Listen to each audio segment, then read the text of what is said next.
Hey everyone, Michael Martin from Yahoo Esports here. We're at CEO 2016. I'm joined by Evil Genius's Ricki Ortiz. How are you doing? I'm good, how are you? I'm great. How's this weekend going for you?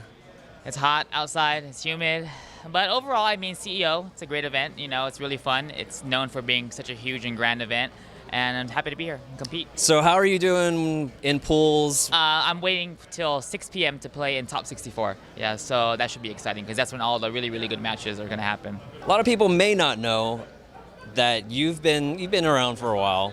You've been playing this Street Fighter, since like Third Strike days, progressed into 4. You did really well in 4. Yeah. We're playing 5 now.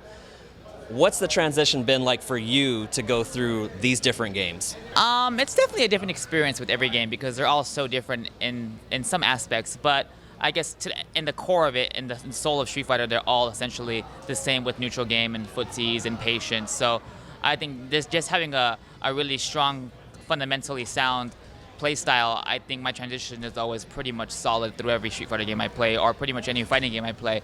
But I mean, you never know. Like when you play a new game, it can get very difficult because you have to learn matchups, you have to learn every character, you have to learn all your combos. So the game's only been out for a few months, so it's like that beginning point is really iffy for everybody. Yeah.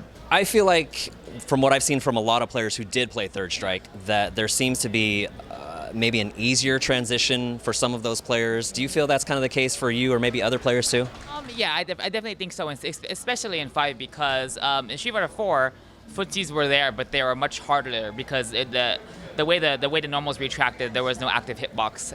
But in Street Fighter 5, they added that back, and that's actually something they used to have in all the old Street Fighter games. So it's much easier to whiff punish now when you can play much more reactive now. And I think the Third Strike players, they like playing footsies and they like playing reactive because that's kind of like they were from that generation where footsies was a big thing. Yeah, so I think they enjoy this game because of that. What do you think gets Ricki Ortiz further into brackets or winning an event like this, a premier event? I think for the most part, what I'm trying to do right now is I'm trying to become most comfortable and figure out who fits me the best. And I feel like there's no better time to do that than early when the game comes out. Because if I'm going to lose now, that's okay because it's very early and it's very hard to be consistent very early in a game because we're all learning everything. So I think the mistake I made with Street Fighter 4 was I played Rufus exclusively. Yeah, which ultimately he wasn't my style, but he was a very fun character. There's other characters that fit me better. So in this Street Fighter 5, I'm actually playing Nash, Chun-Li, and Karen, and I'm kind of just going into each tournament with one of them and seeing how good I can do with the character, just to be completely sure which character I want to use. But right now, I'm kind of focusing more on Chun-Li and Karen. Okay. So I think those two will actually be my mains. So I think pretty much after EVO, my Karen will be ready to compete from there on forth. Yeah, we've seen you play some of your Nash in other tournaments, yeah. Kind of obviously you sort of breaking that character out in the tournament setting. I don't think a lot of players actually do that either. That they're not willing to maybe necessarily bring that character out while they're still raw. So it's interesting that you're doing that, and I know that you've talked about Karen. Once Ibuki comes out, because I've seen you tweet about Ibuki. Yeah, definitely. How are we feeling about that character? I definitely want to try her, for sure. Ibuki Bay. She used to be. I used to play her in Second Impact and Third Strike a lot, so she was my favorite character.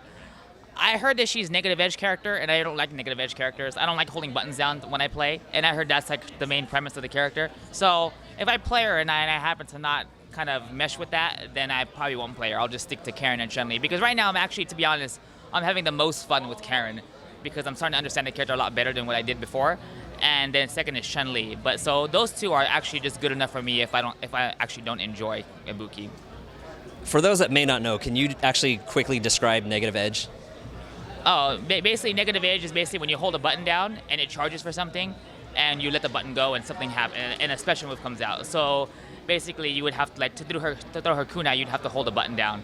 And so if you want to do combos, you have to do like fierce uppercut, let go of the button, and the kunai hits him and you can go into something else. Yeah, it's just annoying because I don't want to hold the button down, because what if I want to use jab later, So you really, it's a really different type of style of play. It's very unorthodox, something I never really enjoyed.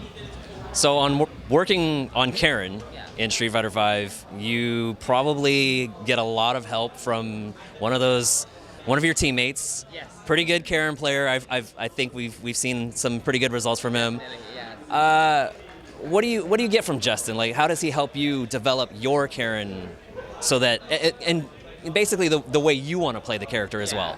Well, Justin helps me definitely because he tells me all the setups that he learned from Karen and all the things that people tell him, because I'm not really that close with the Karen community because I play Chun-Li mainly. So whatever knowledge he finds out, he'll filter it down to me, so he'll teach me like setups and stuff like that. But overall for the character, when the game was in beta, I played her the entire time in beta, so I was very familiar with the character, how she played neutral-wise, how the character flows. So that's about all he taught me. But other than that, like the character is I'm extremely comfortable with the character, and she definitely fits me. How do you see Ricki Ortiz getting to Capcom Cup this year, or is that even like a high priority to you? It's definitely a high priority to me, but I'm not too worried now because we still have over half a year left for Capcom Cup, and there's many events. And overall, my performance, I'm always top 8, and I usually get 5th place most of the time. I got 4th, I think, one time. So, I mean, as of now, I'm still very consistent, and I'm happy with being consistent, but I'm not disappointed that I'm losing.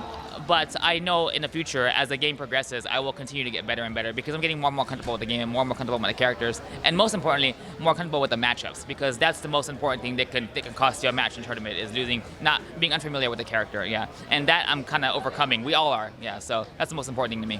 Any last thoughts? No, that's it. CEO is awesome, and everybody should come and join this event and stay in the AC and stay cool. Thank you, Ricki. I'm Michael Martin. This is Yahoo Esports.